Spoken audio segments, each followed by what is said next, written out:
बिहार राज्य फसल सहायता योजना अंतर्गत जो भी आपने फसल लगाया हुआ है, जैसे कि मान लीजिए धान हो गया, मक्का हो गया, उसका जो बीमा है ना बिल्कुल फ्री में ऑनलाइन कराए जा रहे हैं और इसका जो ऑनलाइन आवेदन है उसको भी यहाँ पे शुरू कर दिए गए हैं। इसमें आपको किसी प्रकार की कोई भी बीमा करवाने के लिए पैसा नहीं देना होगा, फ्री ऑफ कॉस्ट में फॉर्म को भरेंगे और भरने के बाद जैसे ही मान लीजिए आपका फसल नुकसान होता है किसी भी कारण, तो आपको जो है सरकार 20,000 रुपये तक की सहायता राशि यहाँ पे देगी। फॉर्म कैसे भरना है सभी जानकारी हमने इस वीडियो में कवर किया हुआ है और कब से लेकर जो है कब तक फॉर्म को भर सकते हैं इसकी भी जानकारी हमने दिया हुआ है। तो चलिए आज का वीडियो शुरू करते हैं।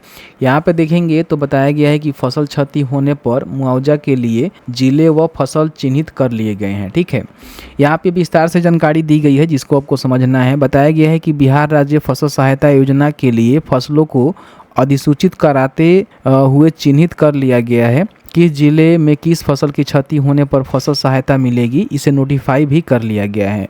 नोटिफाई जिलों में फसलों के 20% तक नुकसान होने पर 7500 रुपये प्रति हेक्टेयर के हिसाब से आपको बेनिफिट मिलेगा। अधिकतम 2 हेक्टेयर के लिए आप यहाँ पे आवेदन करेंगे तो आपको जो है 15,000 रुपये तक यहाँ पे बेनिफिट मिलेगा। वही मान लीजिए कोई 20% से अधिक जो है फसल नुकसान होता है तो उस कंडीशन में उसको 10 रुपये जो है प्रति हेक्टेयर के हिसाब से मिलेगा। अधिकतम 2 हेक्टेयर के लिए कोई फॉर्म भरेगा तो उसको जो है 20 रुपये तक की सहायता राशि देखने को मिलेगा। यानी कि अगर आपका फसल 20% से कम नुकसान होता है तो उस कंडीशन में आपको 7500 रुपये जो है प्रति हेक्टेयर यहाँ पे बेनिफिट मिलेगा और 20% से अधिक नुकसान होता है, ठीक है, तो उस कंडीशन में क्या होगा कि आपको जो है 10 रुपये प्रति हेक्टेयर के हिसाब से यहाँ पे बेनिफिट मिलेगा। ठीक है, अधिकतम जो है 2 हेक्टेयर के लिए आप यहाँ पे आवेदन कर सकते हैं। तो जैसे कि मान लीजिए जो भी धान है, भदई है, मकई है, ठीक है, इस तरह के जो भी फसल है ना उसके लिए 534 जो प्रखंड है ना सभी को नोटिफाई किया गया, यानी कि किसी भी जिले के अंतर्गत आते हैं तो धान और भदई मकई के लिए आप यहाँ पे आवेदन कर सकते हैं।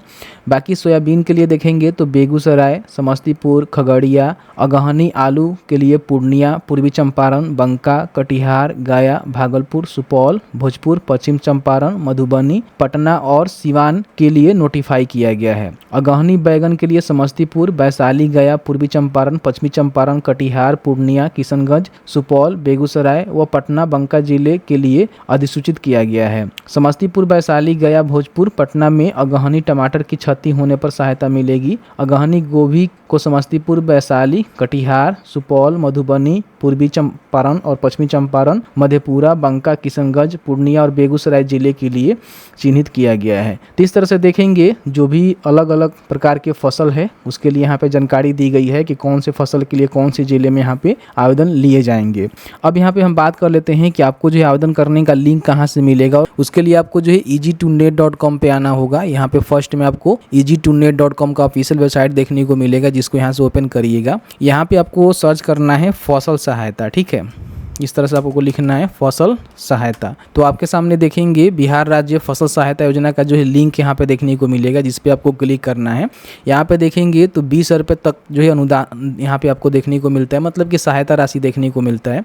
तो यहाँ पे आएंगे तो देखिए यहाँ पे डेट भी बता दिया गया है और नीचे आएंगे तो यहाँ पे देख सकते हैं कि अगहनी धान, ठीक है, भदई मकई, भदई सोयाबीन, अगहनी आलू, ठीक है, अगहनी बैगन वगैरह वगैरह यहाँ पे सभी जानकारी दी गई है। ठीक है, यहाँ पे इन्होंने बताया हुआ है कि ऑनलाइन जो लास्ट डेट है यहाँ पे देख सकते हैं 31 अक्टूबर 2024 इसमें बताए गए हैं। ठीक है, ठीक है, बाकी यहाँ पे देखेंगे तो और भी जानकारी दी गई है कि आपको जो है कितना बेनिफिट मिलेगा। बाकी यहाँ पे नीचे आएंगे तो आवेदन करने का लिंक भी यहाँ पे आपको देखने को मिलेगा जिस पे आप क्लिक करेंगे तो आपके सामने बिहार राज्य फसल सहायता योजना का जो है लिंक यहाँ पे देखने को मिलेगा। देखिए यहाँ बिहार राज्य फसल सहायता योजना हेतु आवेदन खरीफ 2024 के लिए यहाँ पे आवेदन शुरू किए गए हैं। यहाँ पे जो है कृषि विभाग के किसान निबंधन संख्या को आपको डालना है, सर्च के बटन पे क्लिक करना है तो आपके सामने जो भी आपने किसान पंजीकरण किया हुआ है, अगर आपने किसान पंजीकरण नहीं किया हुआ है तो आपको करना क्या है कि डीबीटी के पोर्टल पे आपको जानना है। ठीक है, और यहाँ पे आप देखेंगे तो आपको जो है किसान पंजीकरण का एक बटन आपको देखने को मिलता है। यहाँ पे आप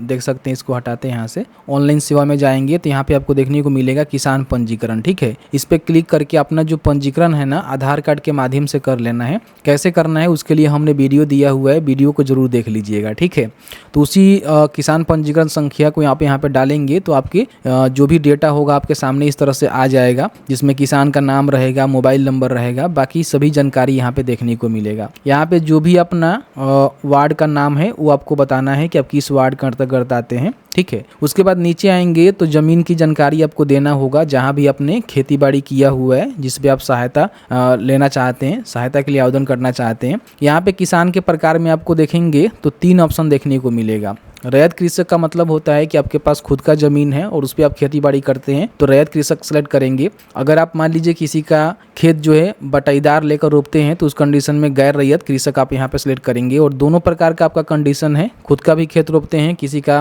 बटाईदार लेकर भी रोपते हैं, तो इसका सिलेक्शन करेंगे। तो चलिए मैं यही सिलेक्शन कर लेता हूँ, जिसके माध्यम से आपको समझाने में आसानी होगी।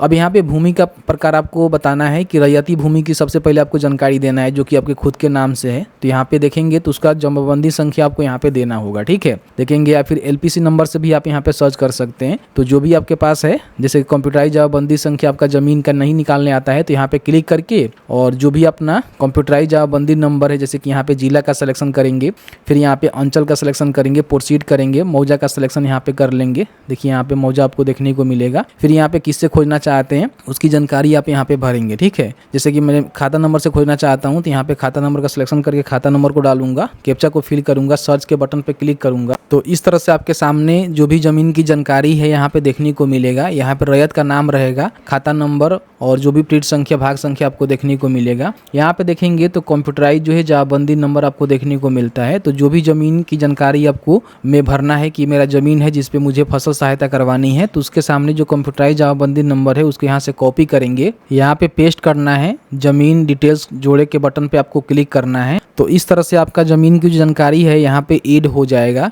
इस प्रकार से मान लीजिए आपके पास किसी गैर रैयती भूमि का आप खेतीबाड़ी करते हैं तो उसका सिलेक्शन करेंगे।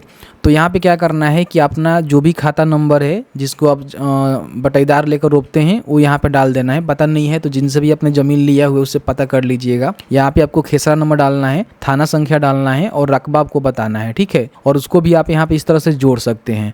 तो जोड़ने के बाद यहाँ पे अब मान लीजिए जो भी ज़मीन की आपने जानकारी दिया हुआ है ना, उसका यहाँ पे थाना संख्या आपको बताना होगा। फिर यहाँ पे बताना होगा कि आपने धान जो है कितने डिसमिल में लगाया हुआ है, मक्का आपने जो है कितने डिसमिल में लगाया हुआ है, गहनी गोभी आपने कितने डिसमिल में लगाया हुआ है। तो जैसे मान लीजिए आपका जो रकबा यहाँ पे दिखा रहा है कि 4.3 डिसमिल है, तो अगर आपने सब में धान लगाया हुआ है तो 4.3 कर सकते हैं, और मक्का लगाया है या फिर गहनी गोभी लगाया है तो उसकी जानकारी यहाँ पे भर सकते हैं। और भी आपको ज़मीन की जानकारी जोड़ना है तो आप यहाँ पे क्लिक करके और भी आपके पास मल्टीपल प्लॉट है तो उसकी जानकारी यहाँ पे ऐड करेंगे, ठीक है।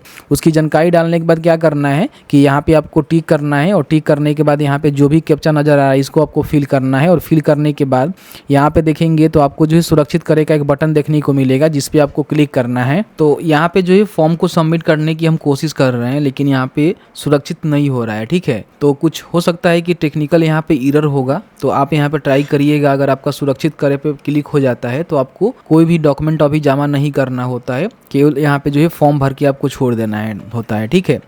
तो जैसे कि आपने देखा कि मैंने जो है पूरी जानकारी आपके साथ शेयर कर दिया कि किस तरह से बिहार राज्य फसल सहायता योजना अंतर्गत आपको फॉर्म को भरना है। कहीं भी किसी प्रकार की कोई आपको डाउट है, किसी प्रकार की कोई भी क्वेश्चन है तो आप नीचे कमेंट सेक्शन में कमेंट करके पूछ सकते हैं। जहां तक मेरी जानकारी होगी वहां तक आपको इन्फॉर्मेशन डिलीवर करने की कोशिश की जाएगी। वीडियो देखने के लिए बहुत बहुत धन्यवाद।